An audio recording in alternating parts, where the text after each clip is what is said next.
Assalamualaikum warahmatullahi wabarakatuh. Perkenalkan, nama saya Intan Faira Beliana dari Prodi Manajemen Pariwisata Semester 2 Stipa Pari Bandung. Dan di sini saya akan mempresentasikan tentang analisis kritis mengenai penanganan dan pencegahan wabah virus COVID-19 yang merupakan tugas mata kuliah Pendidikan Pancasila dan Kewarganegaraan yang ditugaskan oleh Bapak Supriyono SPD MPD. Yang pertama di sini saya akan menjelaskan mengenai penanganan wabah virus COVID-19 yang dilakukan oleh pemerintah Indonesia.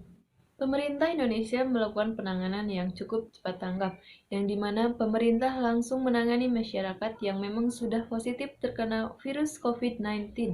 Dan pemerintah pun merujuk beberapa rumah sakit yang dijadikan sebagai rumah sakit rujukan bagi masyarakat yang memang sudah mengalami gejala-gejala virus COVID-19.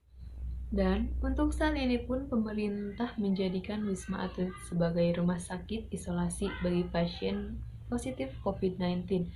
Namun Wisma Atlet ini hanya dijadikan sebagai rumah sakit isolasi, bukan untuk pasien yang sudah positif dan sudah parah terkena COVID-19.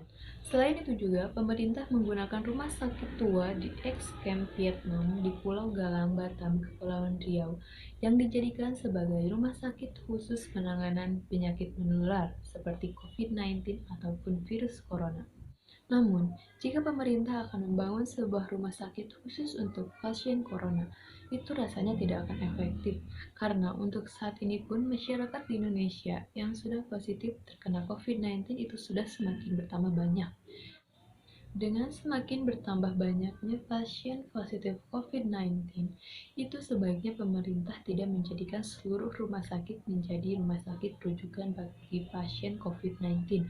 Karena di sisi lain, ada masyarakat yang mengalami sakit namun bukan COVID-19, dan mereka akan merasa ketakutan jika mereka dirawat dalam satu rumah sakit yang dimana rumah sakit tersebut merawat pasien positif COVID-19.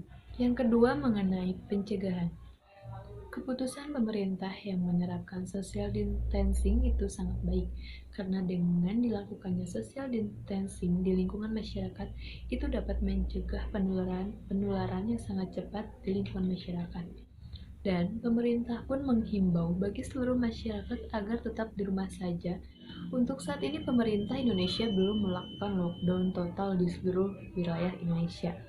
Dan jika memang akan dilakukan lockdown total di seluruh wilayah Indonesia, apakah pemerintah Indonesia mampu memenuhi kebutuhan pokok untuk seluruh masyarakat yang ada di Indonesia, seperti sembako dan lain sebagainya? Untuk memenuhi seluruh kebutuhan pokok seluruh masyarakat Indonesia, itu membutuhkan dana yang sangat besar.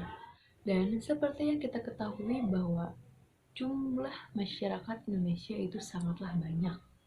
Dengan tidak menerapkan lockdown total di seluruh wilayah Indonesia, untuk saat ini pemerintah Indonesia hanya menerapkan karantina wilayah bagi seluruh wilayah Indonesia agar penularan virus COVID-19 itu tidak tersebar begitu cepat. Sekian presentasi yang bisa saya sampaikan. Mohon maaf bila ada kesalahan. Terima kasih.